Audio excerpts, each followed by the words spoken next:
Best health packages up to 80% discount. Tirumala Diagnostics. నమస్తే sir. నమస్తే ఉషా గారు. గోవాలో జరిగిన ఇన్సిడెంట్ మాట్లాడాలంటేనే ఒళ్ళు గగురు పుడుస్తుందని చెప్పుకోవచ్చు.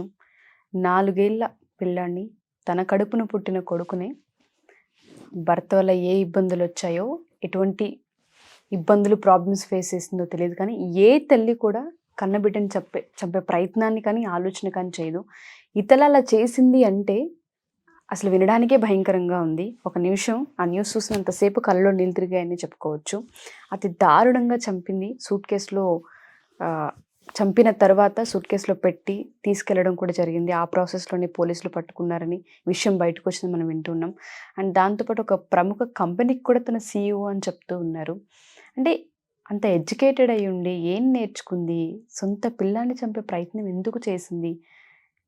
తన కడుపున పుట్టిన పిల్లాన్ని చంపింది అంటే చిన్న విషయం కాదు. వాస్తవ కథనాలు ఏంటి సార్ అసలు? ఈ ఇష్యూ ఏంటంటే అండి, బేసిక్గా సుచనా సేత్ అనే ఒక సాఫ్ట్వేర్ ఇంజనీర్, 32 ఇయర్స్ ఆమెకి. 2010లో ఆమెకి పెళ్లి జరిగింది. ఓకే. అండ్ ఆమెకి ఒక 4 ఏళ్ల కుమారుడు ఉన్నాడు. అట్లనే 2022లో డైవర్స్ కూడా అయిపోయింది. ఓకే. వాళ్ళ హస్బెండ్ బయట కంట్రీస్లో ఉన్నాడు, జకార్తాలో పనిచేస్తున్నాడు. ఈ అమ్మాయి డైవర్స్ అయిన తర్వాత ఎప్పుడు కూడా పెళ్ళయి డైవర్స్ అయిన తర్వాత పిల్లలుంటే పిల్లల గురించి గొడవ అవుతూ ఉంటుంది. డైవర్స్ అయితే జరిగిపోద్ది ఉషా గారు ఇందులో. బట్ ఇప్పుడు ఈ అమ్మాయికి ఒక కొడుకున్నాడు, 4 ఏళ్ల వయసు. ఈ కొడుకు ఆబ్వియస్గా తల్లికి ఎంత ఇష్టమో తండ్రికి కూడా అంతే ఇష్టం ఉంటుంది. తల్లికి ఎంత హక్కో తండ్రికి కూడా అంతే హక్కు హక్కు ఉంటుంది. అయితే ఈ కొడుకు గురించి గొడవ స్టార్ట్ అయింది కోర్టులో. డైవర్స్ అయితే అయిపోయింది, ఇద్దరు ఒప్పుకున్నారు, మాకు ఒకళ్ళంటే ఒకళ్ళు ఇష్టం లేదు అని డైవర్స్ వచ్చేసింది. ఈ కొడుకు గురించి తండ్రి GWOP అని, guardianship and wards original petition అని ఒక యాక్ట్ ఉంటుంది. ఓకే. అంటే ఏంటి అంటే, ఈ ఎప్పుడైతే డైవర్స్ అయిపోయి పిల్లవాడు కానీ లేకపోతే పాప కానీ ఉంటుందో, నాకు కూడా కలవాలని ఉంటుంది అని తండ్రి అంటాడు, నా దగ్గరే ఉండాలి అని మదర్ అంటుంది. లేకపోతే ఒకవేళ పిల్లవాడు ఫాదర్ దగ్గర ఉంటే మదర్ నాకు కూడా పిల్లవాడు కావాలని అడుగుతాం జరుగుతుంది. ఈ కేసులో ఆ 4 ఏళ్ల పిల్లవాడు మదర్ దగ్గర ఉంది, సుచనా సేత్ దగ్గర ఉన్నాడు. ఓకే. కోర్టులో ఈ కేసు డైవర్స్ అయిపోయింది, కానీ ఈ కేసు ఇంకా నడుస్తూ ఉంది. ఓకే. ఏది పిల్లోడు ఎవరి దగ్గర ఉండాలి ఏంటి అన్నది. అయితే ఈ కేసులో లాలో ఎలా ఉంటుందంటే, పిల్లోడు ఎవరి దగ్గర ఉండాలా అన్నది తర్వాత సంగతి. ఫస్ట్ ఇప్పుడు ఎవరి దగ్గర పిల్లోడు లేదో అట్లీస్ట్ నేను వారానికి ఒకసారి, నెలకు 2 సార్లు నేను కలవాలి అని చెప్పి పిటిషన్ వేసుకోవచ్చు. ఓకే. అంటే చైల్డ్ విజిటేషన్ అంటారు అది. ఓకే. దాన్ని చైల్డ్ విజిటేషన్ అంటారు. చైల్డ్ కస్టడీ తీసుకోకుండా కంప్లీట్గా కస్టడీ వచ్చే లోపు విజిటేషన్ అయినా కావాలి నాకు అని అప్లై చేసుకోవచ్చు పిటిషన్. ఓకే. సో ఆ పిటిషన్ అప్లై చేశారు ఎవరు? తండ్రి. దాని మీద కూడా వాదోపవాదాలు జరిగిన తర్వాత రీసెంట్గా ఒక ఆర్డర్ పాస్ చేస్తుంది జరిగింది జడ్జి గారి దగ్గర నుంచి. ప్రతి ఆదివారమో లేక నెలకు ఒక ఆదివారమో ఉదయాన 10 నుంచి సాయంత్రం 4 వరకు నువ్వు తండ్రి పిల్లవాడిని కలవచ్చు అని ఒక ఆర్డర్ వచ్చింది. ఓకే. ఇక్కడ స్టార్ట్ అయింది ప్రాబ్లం.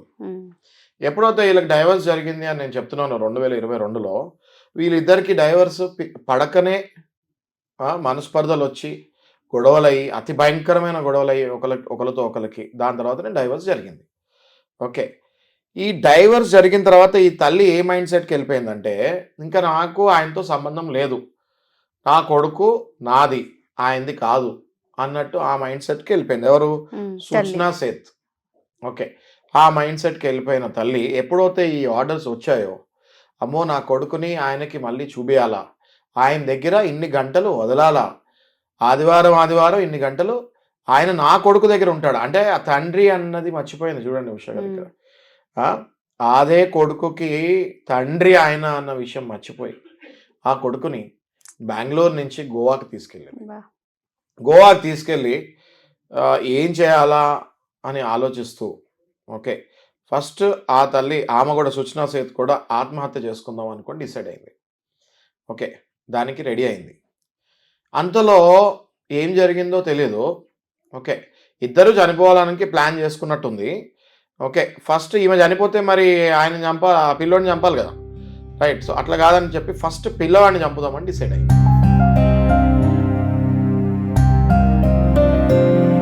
ఓకే, ఆ పసి పిల్లవాడిని, 4 ఏళ్ల పిల్లవాడిని, బుడిబుడి అడుకులు వేసే పిల్లవాడిని, మాటలు కూడా సరిగ్గా రాని పసోడిని దిండు పెట్టి చంపేసింది.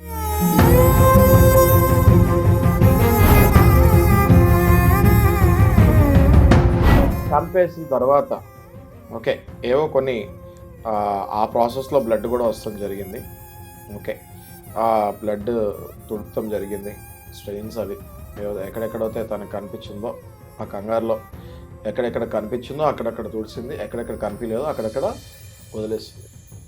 ఆ తర్వాత ఈమె సుచనా సేత్ ఏం చేసిందంటే అక్కడ ఉన్న రిసెప్షన్కి ఫోన్ చేసి నాకు అర్జెంటుగా గోవా టు బెంగళూరు నాకు కార్ కావాలి అని అడగడం జరిగింది. ఓకే, సో వాళ్ళు రిసెప్షన్లో ఉన్న సహజంగా గోవా టు బెంగళూరు కార్ అంతే అవుతుంది మేడం, ఫ్లైట్ కూడా అంతే అవుతుంది, మీరు ఫ్లైట్తో వెళ్ళిపోండి, సేమ్ ఎక్స్పెండిచర్ అవుతుంది, ఎందుకు మీకు కార్ ఎందుకు, చిన్న పిల్లాడు ఉన్నాడు కదా మీతోటి అని చెప్తే, లేదు నేను చెప్పింది వినండి, మీరు చెప్పింది కాదు అని ఈమె దబాయిస్తూ జరిగింది. దాంతో వాళ్ళు క్యాబ్ బుక్ చేశారు. క్యాబ్ బుక్ చేసిన తర్వాత ఈమె ఒక పెద్ద లగేజ్ తీసుకొని కార్ ఎక్కుతాం జరిగింది. ఆ లగేజ్లో ఈ పిల్లవాడి మృతదేహం ఉంది.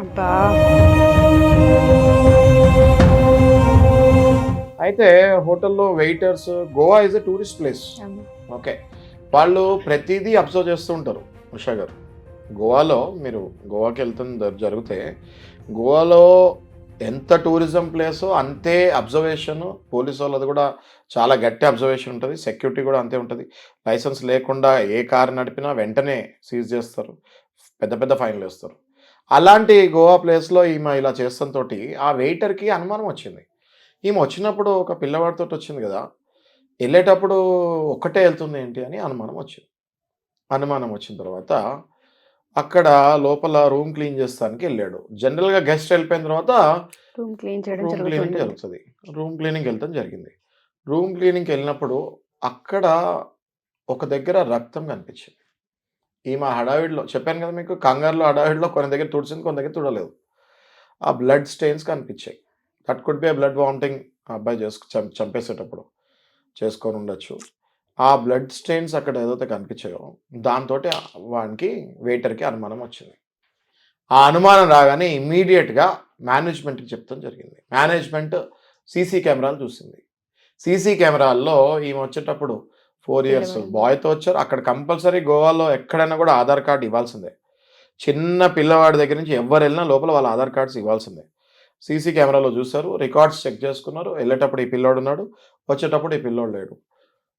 వచ్చేటప్పుడు అంత లగేజ్ లేదు, వెళ్ళేటప్పుడు చాలా పెద్ద లగేజ్ తోటి కార్ ఎక్కింది. వెంటనే గోవా పోలీసులకి అనుమానం వచ్చి ఇన్వెస్టిగేషన్ స్టార్ట్ చేస్తానికి ఈ కార్ నంబర్ అవన్నీ డీటెయిల్స్ తీసుకొని బెంగళూరు పోలీసులకి ఇస్తాం జరిగింది. ఈమె బెంగళూరుకి ఇట్లా అరైవ్ అవ్వగానే ఆమె కారు చెకింగ్ చేస్తాం జరిగింది.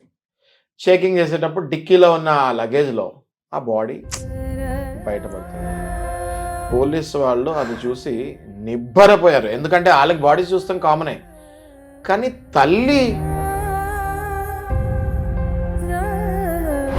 కొడుకుని, అది కూడా 4 ఏళ్ల పసోడిని చంపి లగేజ్లో పెడుతుందని, అది పోలీసు వాళ్ళు ఒక్కసారిగా వాళ్ళు ఎన్ని క్రైమ్స్ చూసినా దాంతో ఇమోషనల్గా బ్రేక్ డౌన్ అయ్యి ఓకే ఆ బాడీని పోస్ట్ మార్టం రిపోర్ట్కి పంపిస్తుంది జరిగి అట్ ద సేమ్ టైం ఈ పిల్లవాడి తండ్రి జకార్తాలో ఉన్నాడు, అవుట్ ఆఫ్ కంట్రీ. ఆయన చైల్డ్ కస్టడీ వచ్చింది కదా, సండే పిల్లవాడిని చూసుకుంటానికి టైం దొరికింది కదా, సో నా కొడుకుని నేను చూసుకోవచ్చు అని ఎలాగో టికెట్స్ బుక్ చేసుకొని బయలుదేరాడు. ఓకే, ఇంకా ఆ తండ్రికి ఆ న్యూస్ ఎయిర్పోర్ట్లో ఉండగానే అందింది. ఓకే, ఆయన చైల్డ్ పర్మనెంట్ కస్టడీ లాగా అయిపోయింది, ఎందుకంటే ఆ పిల్లవాడి మృతదేహం వాళ్ళ ఫాదర్కి చేతిలో పెట్టడం జరిగింది. సో దీంతో ఆ తండ్రికి చైల్డ్ పర్మనెంట్ కస్టడీ వచ్చేసింది. ఓకే, ఈమెని దగ్గర 6 ఏళ్ళు కస్టడీకి పంపిస్తాం జరిగింది, 6 రోజులు కస్టడీకి పంపిస్తాం జరిగింది. సార్ మీకు చెప్తుంటేనే చాలా ఎమోషనల్ నాకు కూడా కళ్ళల్లో నీళ్ళు తిరుగుతున్నాయి అసలు. ఇట్లా అంటే చూడండి ఉషా గారు,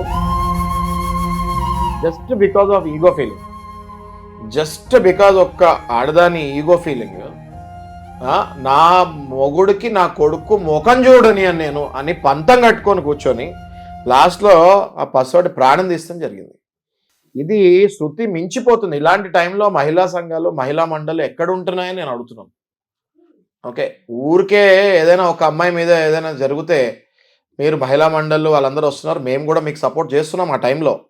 కానీ ఇలాంటి టైంలో మహిళా మండళ్ళు, మహిళా కమిషన్స్, ఉమెన్ వెల్ఫేర్ అసోసియేషన్స్ ఏం చేస్తున్నాయి? గట్టిగా ఖండించి you have to support men also some times. ఇప్పుడు చూడండి, వాళ్ళ ఫాదర్ 2022లో డైవర్స్ వచ్చిందంటే ఇది 2024.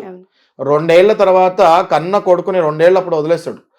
అట్లీస్ట్ వీడియో కాల్ కూడా లేని పరిస్థితిలో 2 ఏళ్ల తర్వాత నా కొడుకుని నేను చూసుకుంటానని ఆనందంగా టికెట్ బుక్ చేసుకొని బయలుదేరాడు.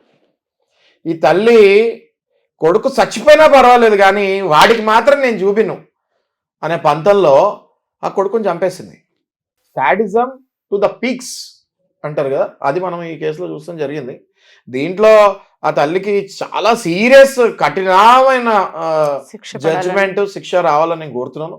వీలైతే మనకి నిర్భయ చట్టం ఎలా వచ్చిందో అట్లా ఒక చట్టం తీసి ఈ తల్లి కానీ తండ్రి కానీ తోటి స్పౌసెస్కి పిల్లల్ని చూపిను అంటే మొండిగా వెళ్తే, ఒకవేళ ఇట్లాంటివి ఏమైనా చేస్తే వాళ్ళకి మరణశిక్ష ఖచ్చితంగా వేయాలని నేను భావిస్తున్నాను. ట్రూ సార్, ఓకే, ఎందుకంటే 4 years అబ్బాయిని అటు ఆ అబ్బాయిని చంపేసి ఇటు ఈయనని మానసికంగా చంపేసి ఇదేమో జైల్లో కూర్చొని ఏం సాధిస్తుంది? Right? So I strongly condemn this act of that women and I strongly feel that special act should come out and ఈమెకు మరణ శిక్ష వేయాలని నేను పర్టికులర్గా భావిస్తున్నాను. Thanks a lot sir. జరిగిన దానికి మనం ఎలాగో ఏం చేయలేము. ఆ మనిషికైతే మీరు అన్నట్టుగానే కఠిన శిక్ష పడాలని కోరుకుంటున్నాము. ఎందుకంటే ఇంట్లో పసిపిల్లోడు ఏడుస్తుంటేనో, వాడు కింద పడి చిన్న దెబ్బ తగిలితేనో తల్లి విలవెల్లాడిపోతూ ఉంటుంది. ఆ రోజంతా మైండ్ పని చేయదు. ఎన్ని పనులు చేసినా వాడికి ఎలా ఉందో వాడి ఫోకస్ అంతా అటే వెళ్తూ ఉంటుంది.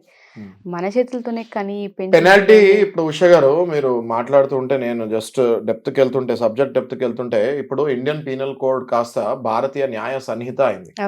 మొన్న మన అమిత్ షా గారు అది పార్లమెంట్లో పాస్ చేస్తాం జరిగింది. ఆ బిల్ కూడా ఎఫెక్ట్ December 25th మన ప్రెసిడెంట్ ద్రౌపది గారు తను శాంక్షన్ చేస్తాం, తన అసెంట్ ఇస్తాం కూడా జరిగింది. ఈ భారతీయ న్యాయ సంహితలో ఏదైతే ఇప్పుడు సెక్షన్స్ వచ్చాయో చాలా కఠినాత్మకంగా ఉన్నాయి. ఏది ఇట్లాంటి కఠినమైన ఈ ఇన్సిడెంట్ ఇప్పుడే జరిగింది కాబట్టి ఈ ఇన్సిడెంట్కి తగ్గట్టు అందులో ఒక కొత్త అమెండ్మెంట్ తెచ్చి ఇట్లాంటివి మళ్ళీ జరగకుండా చూడాలని మా న్యాయవాదులు కోరుకుంటున్నాం.